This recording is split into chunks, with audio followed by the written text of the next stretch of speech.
Hey guys, CB here. So it's finally Knife's turn to get a full guide for Frolgers in PvP in 9.2. I actually recently made a poll on YouTube asking which covenant that Frolgers consider their main covenant. And Knife is actually beating out Necrolord right now by like 2% with almost 2,000 votes. But yeah, so in this video, we're going to make a full guide for Knife covering talents, honor talents, legendaries, gearing, tier set, your stat prio, soulbinds, conduits, and also like your opener and rotation. Basically, everything you need to know as a convoke Frolger. So yeah, let's dive right into the video. Okay, so starting off, we're going to talk about talent choice. So for talents on the 15th row, the first we're going to pick is Sabertooth. The reason for this is because as a Knife Frolger and a convoke Frolger, your main objective is to get the biggest bites possible. And yeah, Sabertooth gives you a flat 20% buff or 20% damage increase on bites, and also extends rip by 1 second per comp point, which is also nice. But yeah, the main part is just getting more bite damage. Lunar Inspiration is not a bad option. You can definitely play it. Like, there are builds with Convoke that can work with Lunar. But yeah, Sabertooth is the winner overall here for sure. On the 25 row now, we got Wild Charge, Renewal, and Tiger Dash. Wild Charge is the best option here. Very, very versatile spell. You can, jump in, jump out, jump to teammates, jump a trial form like this. For example, if you're on like a let's say Blaze Edge, you want to jump off the edge, you can jump out and jump back in, and you can, for example, juke like a warrior where he falls down and then you go back up. But yeah, Wild Charge is really nice to have, and yeah, definitely recommend Wild Charge. On the 30 row, we got all the affinities: Balance Affinity, Garden Affinity, and Wrestle Affinity. On this row, Garden Affinity is the winner. Later in the video, I kind of talk more about this because it kind of is connected to the build we're going to play, or the build that I recommend you play, which is like a tank build where we play the Natural Order's Will. And yeah, just having Guardian with this makes sense. It gives you incap roar 2, you can incap or clone. Yeah, it's just really good. Wrestle Affinity, not a bad option. Definitely is viable into a lot of things, especially if you're playing like double DPS, need some more healing. Wrestle Affinity is not a bad option at all. But yeah, now on to the 35 row with Mighty Bash, Master Root, and Heart of the Wild. On this row, Mighty Bash is the move usually. Master Root is actually like a very, very nice thing you want to utilize as a Convoke Frolger into mainly Beam Hunters, where you want to drag the pets away, root the pets, and then jump in, maim, Convoke the Hunter, right? So, yeah, Master Root is something I play a lot. But into most matchups, Bash is the move.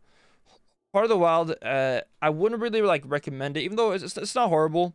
But yeah, I think Bash and Master Root usually have a lot more value tied to them for Convoke. But yeah, now on to the 40 row. Okay, on the 40 row, we got Soul of Forest, Savage Roar, and Incarn. On this row, all three options are like pretty good, but the one I recommend the most is Soul of Forest.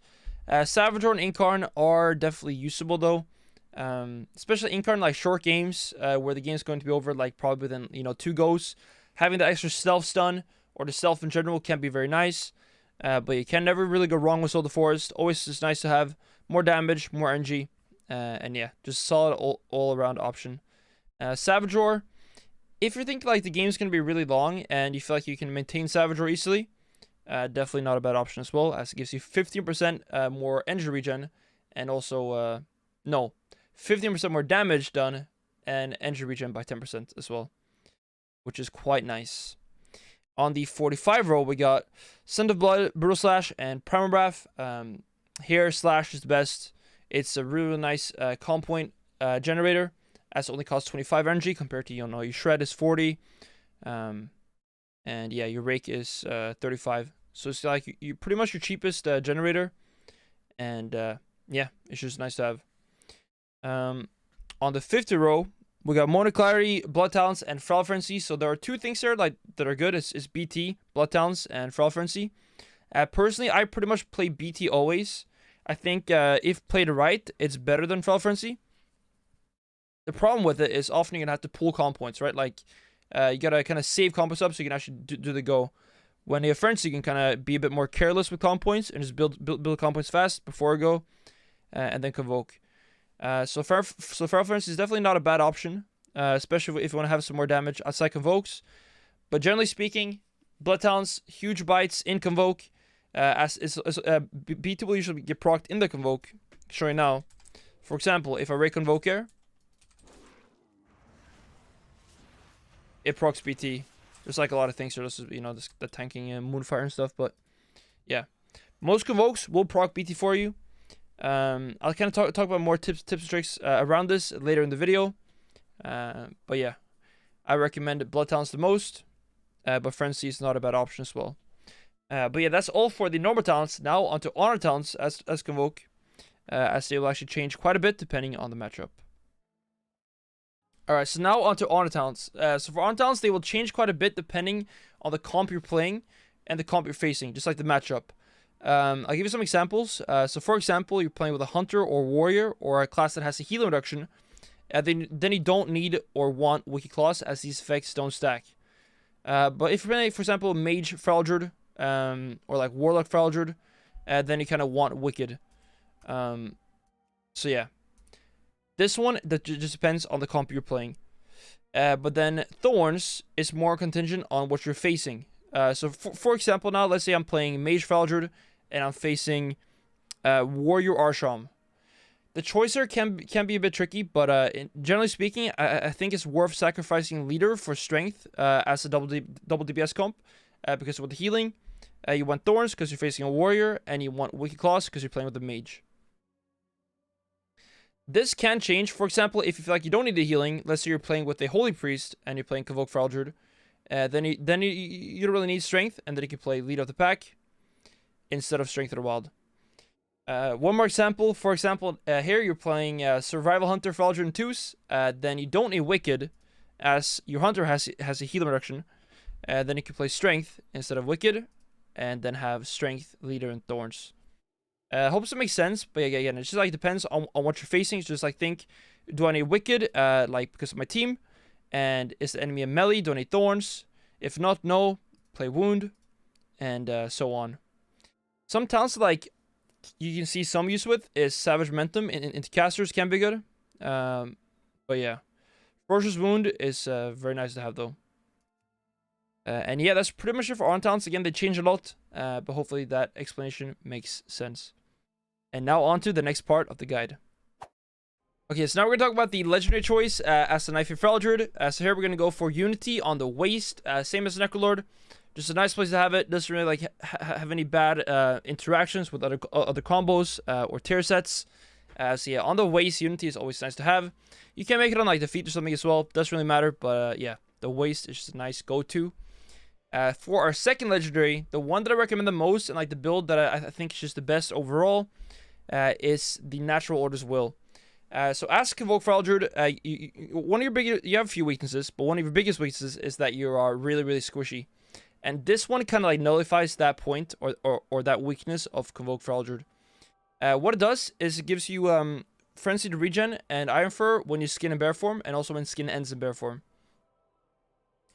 So for example, I'll also show some clips. If you pre-bear from a kidney and then press skin, you'll proc regen and Iron Fur mid-stun. And skin also produces an additional 10% damage, which also very nice. So basically, like, if you pre-burn skin a go, you can't die. Unless it's like some crazy damage. But yeah, it just makes it really tanky, and then again when it ends. And this interwoven with your like normal regens from having Guard Infinity, and also your Wellhunted Instincts from proccing them when you fall low. It's just a really, really potent combo, and it's really, really strong. There are like other builds you could try. For example, Frenzy Band could be nice as well. Especially with Tear Set, as both will reduce the CD of your Berserk. The problem with this build is that you're going to be squishy. But in some matchups, you could definitely try this. Where you're going to have short CD of Berserk and just more damage overall. Or even like Drought. The thing about Knife is, because the Covenant goes so good, there's so many builds that can work. Also, for example, yeah, Drought, Frenzy Band, and even like Apex, into certain things. But yeah, overall though, definitely recommend Natural Orders with the most. It's the go-to and the best option for you. And yeah, that's what I recommend for Legendaries for the Knife Druid, Knife Feral Druid. Now on to the next part, which is going to be about gearing, tear set, stats, and all that stuff. Alright, so having the right gear as a Knife of Eldritch in PP is very, very important, as is for everything. But I kind of argue that even for a Knife, it's more important to have these right stats. So I kind of share that now. So the general stat power is going to be Verse, Mastery, Crit, and then Haste. Even though you do want some of all of them. So right now I'm just going to cover my gear, show you guys what to use, and yeah, what I recommend that you guys get as well. So on the head we got Verse Mastery from Tear Piece. You cannot change stats on Tear Pieces. They're fixed. But yeah, on the head is Verse Mastery, which is perfect. On the neck we got Verse Mastery as well. On the shoulders I went for Crit Verse. The cloak, Verse Mastery. On the chest we got Haste Verse. It's a lot of haste there from the Tear set, but again, some haste is nice, and this actually kind of gets us to the breakpoint we want to be on, which is 6%, which means we can roar and cast Cyclone before the roar ends, which helps a lot with setting up kills sometimes, especially in like 1v2 situations. By the way, guys, we are on the tournament realm, which means I got access to all the gear. So yeah, I have perfect gear, so I can show you guys exactly kind of what you want to aim for, even though I don't have this good gear on live. But yeah, eventually we'll get there as the patch goes on. So yeah, this gear is like perfect, by the way, just so you know. But yeah, so for the chest, a lot of haste, but that's fine. On the wrist is our legendary. We're gonna have Verse Mastery here. On the weapon, I went for Crit Verse. You could have Haste Verse as well, as fine, especially if you want to have the same weapon as you have on Necrolord. But to min-max stats, I definitely recommend having Crit Verse on the weapon. For trinkets there, it's quite interesting. We got Badge, which is super nice. 1 minute cooldown with Convoke, perfect. Even have the macro together. So when I press Convoke, it's also pressing Badge. On our second trinket there, I think Medallion is very nice, but also the new trinket, the Resolve trinket, that gives you 2 immune effects when used on a 3-minute cooldown is quite nice. It's quite risky to play, but it's definitely like not a bad option, and can definitely land you some kills. Especially playing this tank build, it kind of allows you to play more risky as long as you pre-bear stuns. So if you're confident in your ability to pre-bear from stuns, you can definitely try out the Fastidious Resolve as well, and play that. But generally speaking, Medallion is just very nice to have. And yeah. Now onto rings. So for rings, we got 1 Crit Verse ring and 1 Verse Master ring, both from PvP. On the feet, we got Crit Verse. On the legs, Tear set again, Crit Mastery. Good stats for Tear set anyways there. A lot of crit, which is awesome. On the waist is Unity, Verse Mastery. And on the hands, Haste Mastery. So yeah, as you can see, my stats are looking pretty good. 30% crit, 6% haste, 49% mastery, and 35% verse. The crit is with leader, so without cat form is 25%. For your sockets, you want to go for verse on all of them pretty much. You could go like master or crit if you feel like it, not bad necessarily. But yeah, just going for verse is quite nice. Especially as you do lose out on some verse by playing Tear set. So you're just kind of getting all the verse you can. It's the move. And yeah, for enchants, we got Strength Enhance, doesn't do anything, but yeah, just for show. But on the rings, we got Verse. On the weapon, Sinful Revelation. And then, yeah, on the feet, 15 agility. On the chest, 30 stats, 30 primary stats. And on the cloak, we got 20 stamina and a minor speed increase. Actually, one thing I actually kind of want to tell you guys to get there instead is, or instead of just all out verse, you want 1 of these. Speed increase by 13 for each Shadowlands gem you have socketed. I have the name of this one on the screen. You can also go for 1 5% movement speed gem. It's not bad. Definitely not bad to do. But for Eldritch, it's so fast anyways, it's not really needed. But yeah, so that's kind of it for gear. Now we're going to go into soulbinds and conduits for Knife for Eldritch. Alright, so now into conduits for Knife for Eldritch. I think they're really, really important, especially because it's a bit changed from what it used to be with the new build we're playing. So just want to try to explain kind of why I pick what I pick, and yeah, hopefully teach you guys. So the soulbind we're going with is Nia. The reason we're going with Nia is because we got Grove Invigoration, which gives you a ton of mastery and HP on a short cooldown, which is 1 minute, of course, with your Convoke legendary, which is insane. Makes your bites do like way more damage. And we also get Bonded Hearts, which also increase the effect of Grove if your ally is of a different covenant and pretty nearby. The rangeness is not very far, but it's definitely far enough if you're playing with, like, for example, a warrior or like a hunter usually. If it's like a mage, it might be a bit far away, but most mages play knife anyways. But yeah. So now onto the conduit choice. So on the first one, we've got Conflicts of Elements. This was insane. It gives you way more damage on your convoke. 33% when it's maxed out. And healing.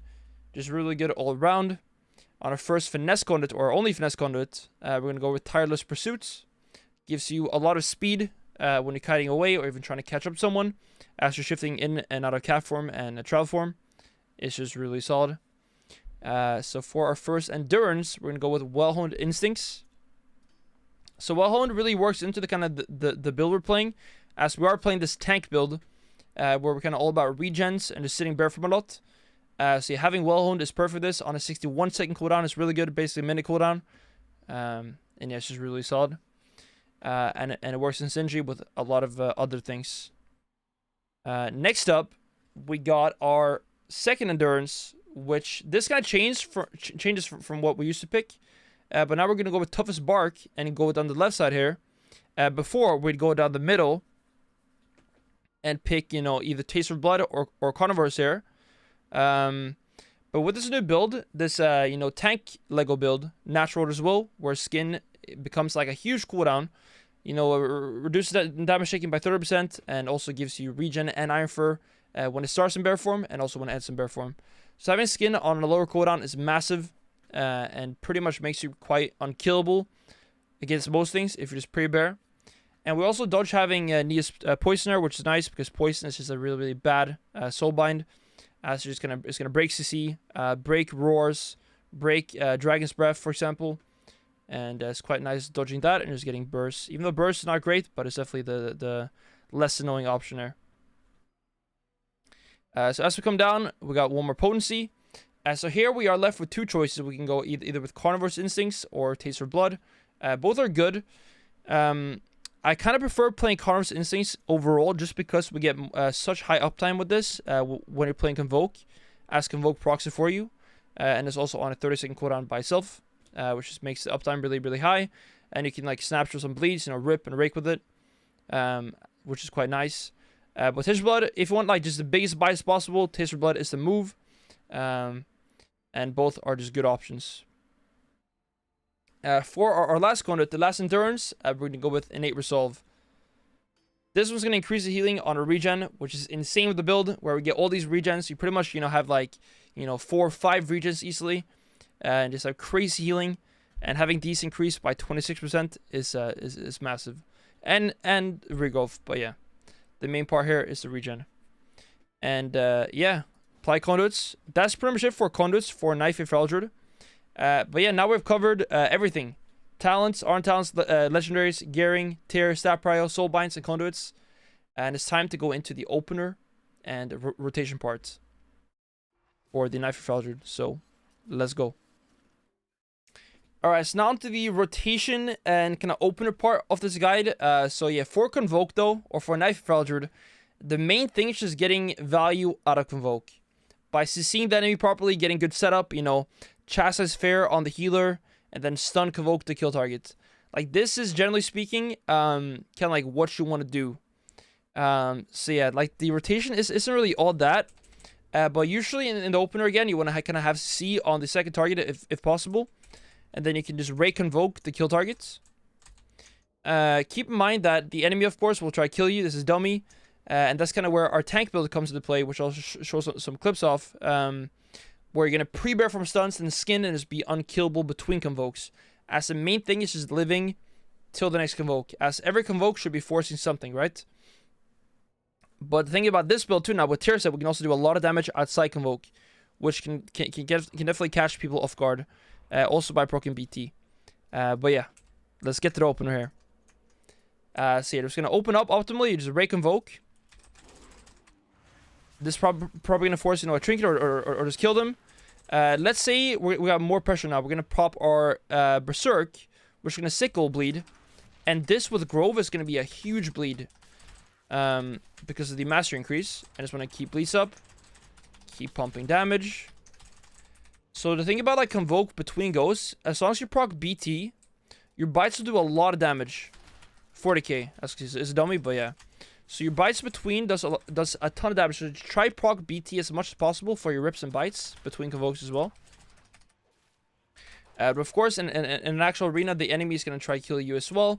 And this is where our tank build comes to play. You're going to try pre-bear from stuns, kite a lot. Like, one of the most important parts about playing Feral Druid and just convoke, especially, is being really good at kiting. Getting distance between you and the enemy is the best way to make sure you don't die. But with this build, also bear for me. It's insane. So if you can pre-bear from a stun, for example, you can skin, get a huge heal. You can't really die with skin and bear from with this build, as you can, you know, get regen, more regen again, and skin ends, gonna regen again now, and then also get a regen if you fall below 40% because of our conduit. Yes, you kind of get the point. You become really, really tanky, and then convokes back up, right? So let's see now. We got a trinket, convokes back up. We're gonna try set up again, get to C, and this time maybe we're gonna have bleeds up, have calm points. One good trick. This is a trick that I think Ferals need to do more. It's have high calm points, sit bear form, and if you just press Fury, it's gonna push in cat form, and you can maim off global to catch people off guard, like this. Maim. Of course, can't stun because it's a dummy, and then convoke.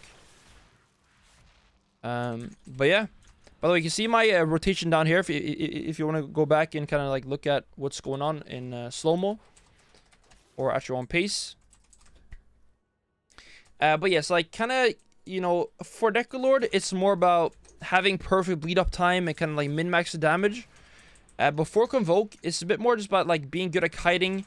You want to definitely have pressure up between goes, especially when you get tear sick. You definitely kill people without Convoke as well. But yeah, main thing is just survive till next Convoke. Soul shape away, get to a pillar, kite away, pre-bear from stuns. You know, this is the playstyle for Convoke, which is quite fun.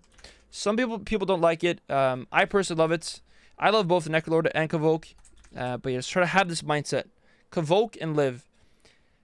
As we play many games, you're going to kind of realize like when you can stay in, like when you can kind of risk more and just kind of stay in longer and do more damage. But if you just focus on convoking, getting value out of it, CC properly, pre-bear from kite away, I think you have some great success. But yeah, that's pretty much it. So for this like part of the guide is quite short for convoke. It's just because there's like not that much to it at face value, but there's more to it as you're gonna play it more. So yeah, just try to focus on the things I mentioned and have fun convoking people. And see you guys in the next video. Peace out. Does it ground this? Does not. Invoking here, believe. Oh my god.